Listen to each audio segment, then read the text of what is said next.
Eyes up here, humans. Actually, no. Go ahead. Stare at the feet. Everyone does. No, it's not paint. No, it's not a filter. And no, you absolutely cannot touch them. This color is called genetic superiority. You people spend thousands on limited edition sneakers just to feel unique. I hatch out of the egg already wearing originals. I am the Blue-footed Booby. Yeah, laugh at the name. Apparently humans saw me waddling on land and decided I looked stupid, which is unfair. I'm not stupid. I'm optimized for the ocean and emotionally unprepared for gravel. Take one more step closer to the shoes, and I will launch a half-digested sardine directly into your nervous system. Respect the runway. People always ask the same question. Where are your nostrils? Gone. At 60 miles per hour, nostrils stop being useful and start becoming terrible life choices. So I breathe through the corners of my mouth. Sleek, efficient, beautiful.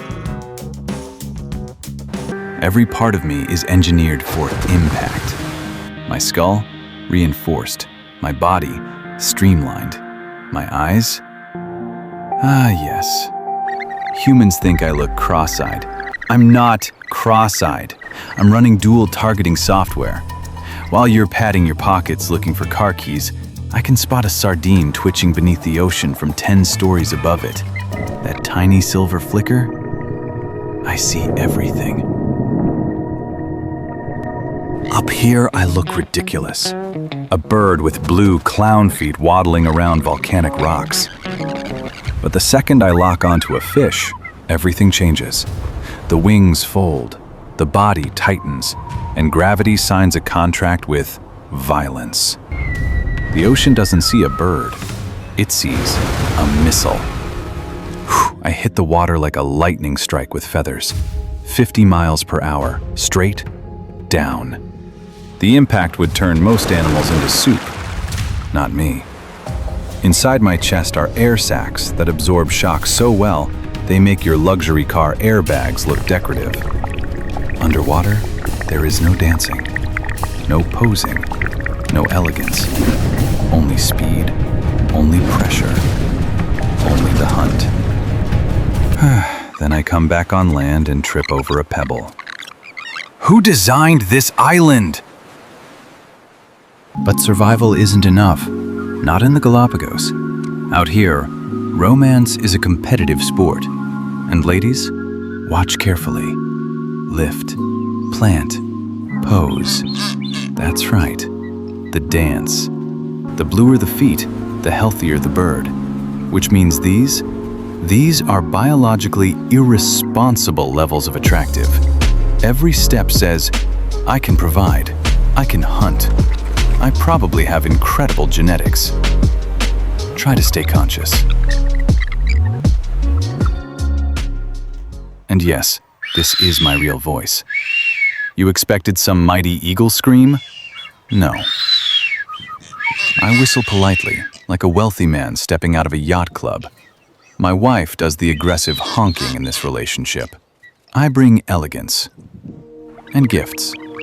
Observe this twig. A masterpiece. A down payment on a luxury estate. Sure, our nest is just a circle scratched into dirt and covered in poop. But it is designer poop. Now comes the part nature documentaries usually explain with sad piano music. The children. Most birds warm their eggs with their bellies. I use my feet. These beautiful blue masterpieces are packed with blood vessels so warm I could accidentally slow cook an embryo. Whew, efficient. The chicks hatch small, fragile, and extremely loud. When food is plentiful, we are a happy family. But when fish become scarce, nature starts making decisions. The strongest chick grows, the weakest one fades. Sometimes slowly, sometimes violently. Nature calls it sibling rivalry. Nature is very good at rebranding horrifying things. But out here, weakness is expensive. The ocean does not hand out participation trophies. Don't look at me like that. I didn't make the rules. I just look good following them. So, let's review. I whistle like an aristocrat. I walk like a drunk toddler. I dive like a ballistic weapon. And I wear the most beautiful feet evolution has ever produced.